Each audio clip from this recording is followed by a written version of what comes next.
y buenas tardes y gracias por estar aquí. Y gracias por estar aquí un viernes a estas horas que tiene mucho mérito y mucho más con este día tan lluvioso y tormentoso que hace. Bueno, quería empezar este encuentro, esta charla, con una pregunta sencilla que puede servir para situarnos un poco en el tema que nos ocupa. Y es una pregunta que podéis contestar cualquiera de vosotros, el que le apetezca, que si alguien puede decirme alguna sensación que tenga en este momento en su cuerpo. Tengo como si me agarraran por la garganta. Como si te agarraran por la garganta. Ok. ¿Alguna más? Tengo las piernas muy cansadas. Ajá. Bueno, y puedo preguntar si este dolor de garganta hace mucho tiempo que lo tienes o... ¿Sí? ¿Vives con él? Muy bien. Gracias por tu... ¿Y tus piernas también están cansadas normalmente? ¿O... Tengo algo de sobrepeso, como que siento que estoy, entonces me cuesta más el trabajo. Y llevo unos meses con las piernas un poco esforzándose para caminar. ¿Y este dolor de garganta, por ejemplo, es algo que te molesta mucho o es algo con lo que vives más o menos? Tiene su momento. Hay momentos en los que me molesta más y hay otros momentos como ahora que está ahí como, bueno, un nivel de a lo mejor un 3, un 4. No le echo cuenta. No le echas cuenta, muy bien. Bueno, lo que quería ver un poco aquí entre todos es cómo algo que en principio es tan natural como nuestras sensaciones puede llevarnos a lugares a veces insospechados y que es importante poder seguir el hilo del cuerpo para encontrar lo que hay dentro, lo que hay detrás, lo que hay en el cuerpo. Porque realmente hoy en día podemos decir que está más o menos aceptado la relación entre el cuerpo y la psique, ¿no? Incluso en muchas consultas de medicina general podemos escuchar que algunas somatizaciones pueden estar asociadas a algún tipo de estrés o preocupación. Bueno, hay médicos que ya empiezan a hacer este tipo de asociaciones, lo cual está muy bien, ¿no? Y es que en realidad es algo que todos podemos constatar. Cualquiera de nosotros puede asociar o puede vivir en algún momento sensaciones como la carga en la espalda o, por ejemplo, puede sentir que una noticia le encoge el corazón o puede indigestársele una conversación o puede alguien le puede poner del hígado o le puede alegrar el corazón también, ¿no? Y entonces este tipo de lenguaje nos ayuda a entender que cualquier vivencia que tenemos en nuestra cotidianidad moviliza nuestro mundo interno a través de sensaciones, de emociones y de pensamientos. Entonces, podríamos describir esta realidad de la siguiente manera. Tenemos un cuerpo sensorial.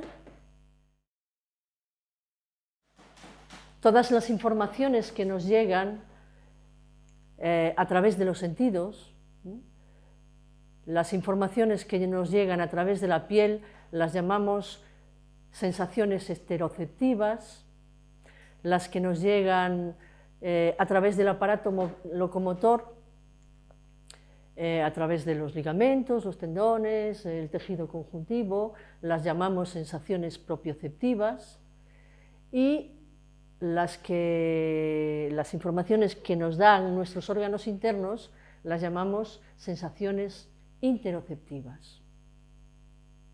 Bien, lo interesante es que las sensaciones son subjetivas. Cada persona las vive de forma particular. Y, por ejemplo, una sensación como la ligereza, puede haber personas que la vivan como un sinónimo de inseguridad o de falta de consistencia, y puede haber personas que la vivan como una liberación de una carga. Tenemos entonces un cuerpo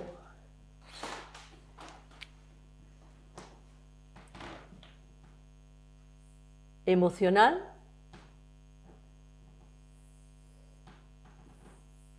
que es el cuerpo en el que vivimos nuestras emociones, nuestros sentimientos, y tenemos un cuerpo real.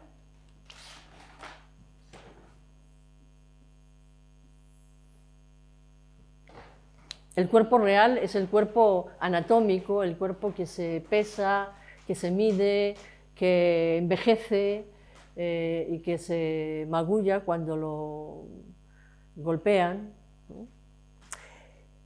Bien, y podemos preguntarnos, ¿cómo funcionan estos tres cuerpos?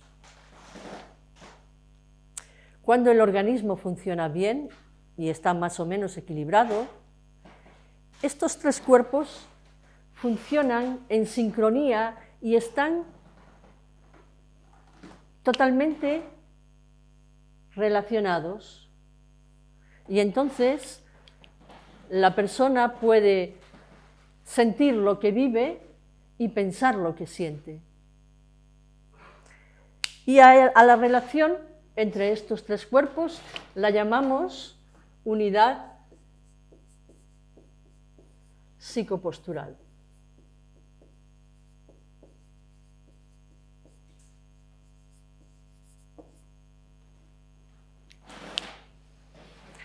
Entonces, a veces sucede que alguno de estos tres cuerpos puede estar apagado, cortado, bloqueado, paralizado, y entonces aparecen los desequilibrios.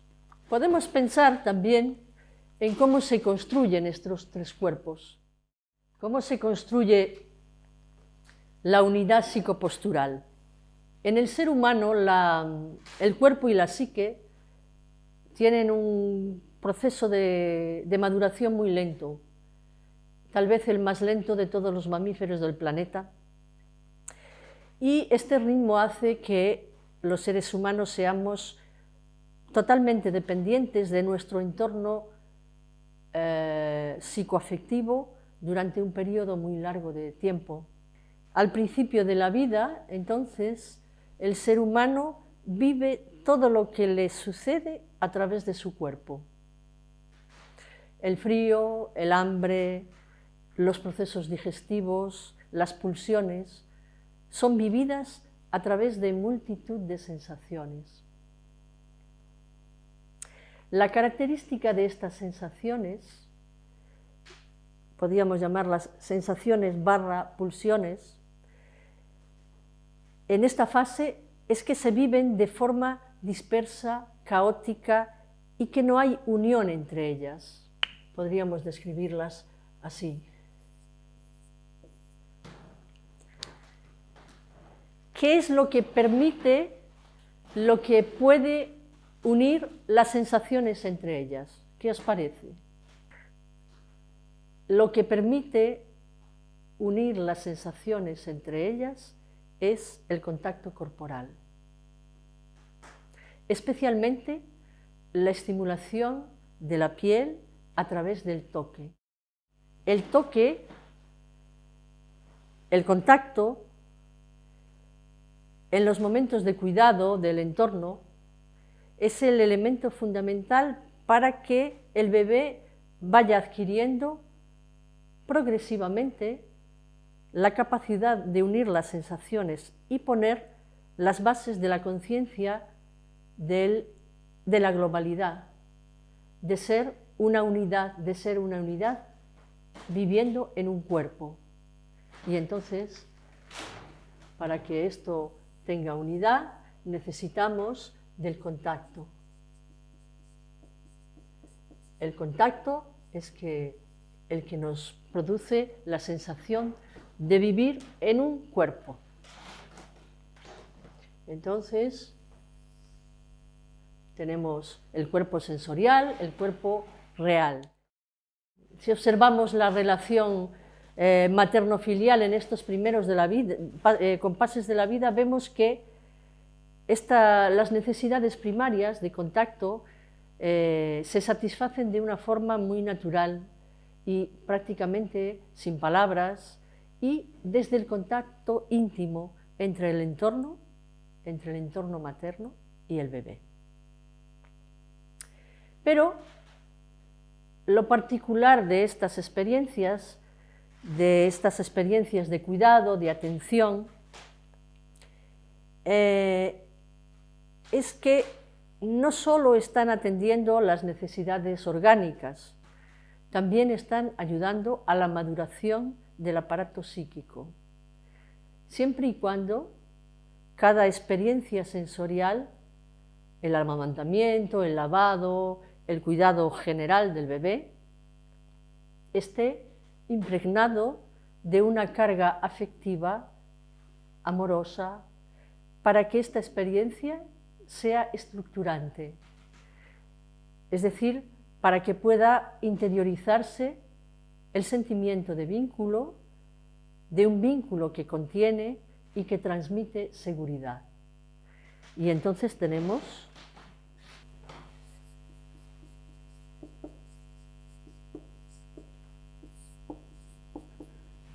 la construcción completa. Vamos a entenderlo con un ejemplo, pienso que sencillo. Si un bebé llora porque tiene hambre, alguien lo coge, lo sostiene en sus brazos, le pone palabras a lo que está sintiendo, lo alimenta. Entonces, el bebé aprende que hay una relación entre lo que siente en su vientre, sus sensaciones, y el alimento. Y también aprende que sus necesidades son importantes y por lo tanto él es importante para el entorno. Entonces estas experiencias son las que van a instalar dentro del psiquismo del bebé la conciencia de sentirse contenido, sostenido, escuchado, y las que van a permitirle estar conectado con el cuerpo, con las sensaciones y las emociones, y vivir el yo soy en esta unidad psicopostural que hemos hablado.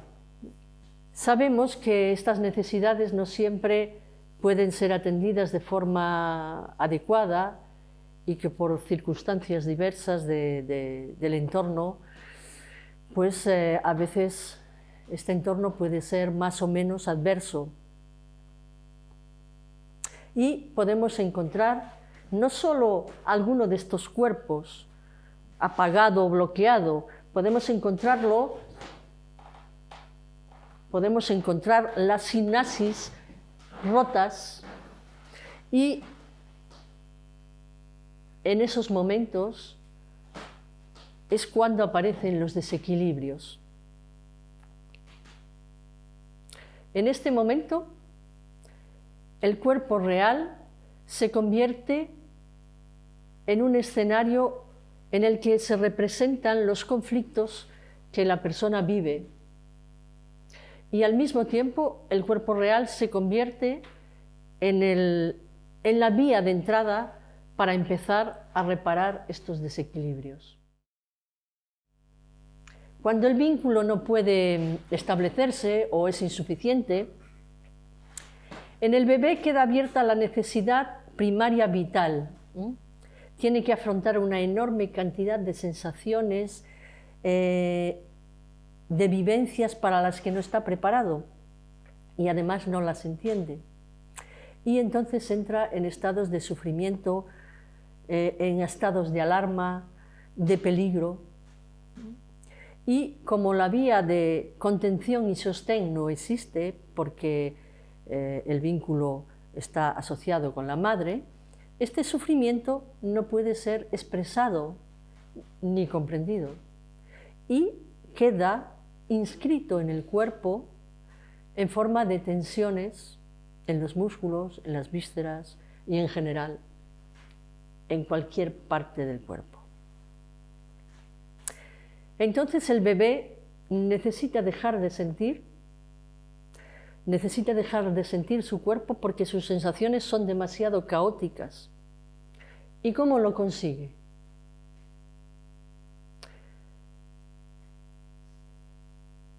Primero, inhibiendo la respiración, porque el diafragma se bloquea para regular el movimiento emocional.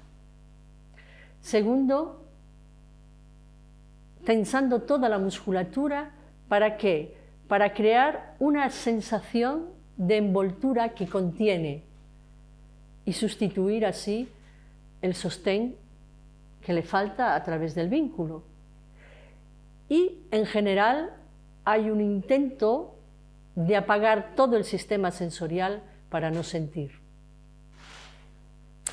Estos mecanismos de protección, que son muy comunes en la primera infancia y además son muy útiles, por cierto, pueden activarse después en la vida adulta, cuando nos sentimos en situaciones críticas, cuando vivimos algún cambio que no podemos manejar bien, podemos volver a estos mecanismos y a estos estados. En nuestra experiencia clínica encontramos una enorme variedad de casuísticas. Hay personas que están en un bloqueo corporal global, general, que cuando llegan indagas un poco y describen como de toda la vida. Hay personas que traen un sufrimiento más concreto, que pueden situar en el tiempo, incluso pueden asociar con algún evento. Otras que simplemente tienen un trabajo que les afecta posturalmente, está bien. Y hay personas que traen un sufrimiento que se manifiesta más en el psiquismo, como la angustia, la ansiedad, la depresión. Lo importante es que, sea cual sea el tipo de sufrimiento que la persona expresa, en la terapia morfoanalítica pensamos que es imprescindible trabajar en el cuerpo y hacerlo de una forma muy concreta. Si decíamos que uno de los mecanismos defensivos más utilizados es la inhibición de la respiración, entonces tendremos que ocuparnos del músculo más importante de la respiración, el diafragma. Y es un músculo muy interesante porque anatómicamente el diafragma está situado en el centro del cuerpo. Por un lado, se inserta en la columna vertebral, en la región dorsolumbar y en las costillas. Y por otro lado, a través de él pasan sistemas, elementos fundamentales a nivel circulatorio, digestivo. Así que el diafragma es fundamental en el equilibrio postural, pero también en el funcionamiento orgánico, el movimiento del diafragma influye en el buen funcionamiento de todos los órganos internos, desde el paquete intestinal, incluyendo todos los órganos, hasta el corazón.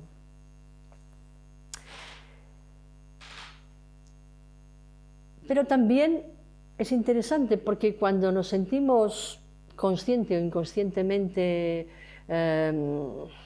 desbordados por algún tipo de emoción,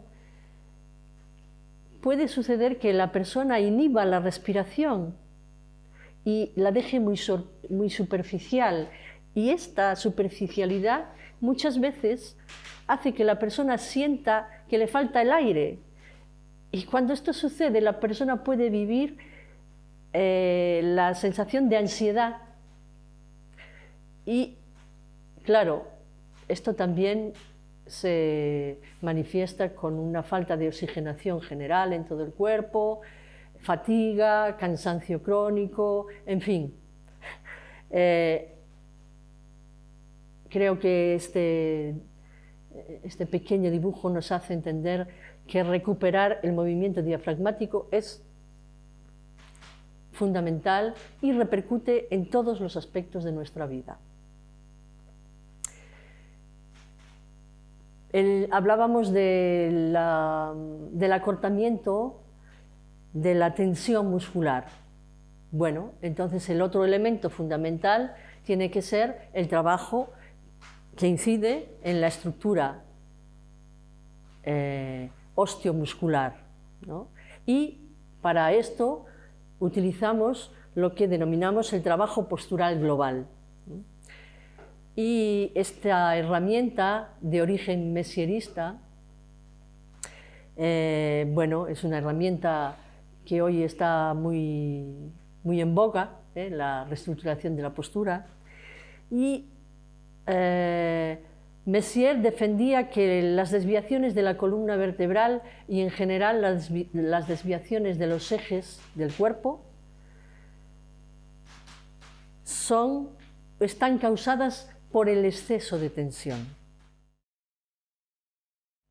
Messier también fue además la primera en hablar de las cadenas musculares.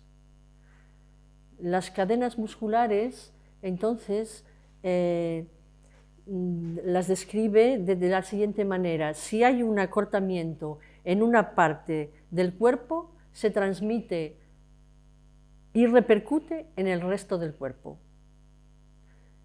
Entonces, podemos pensar que para poder hacer un reajuste de la postura es necesario trabajar todas las cadenas musculares a la vez y trabajar también, incidir en las compensaciones que van apareciendo.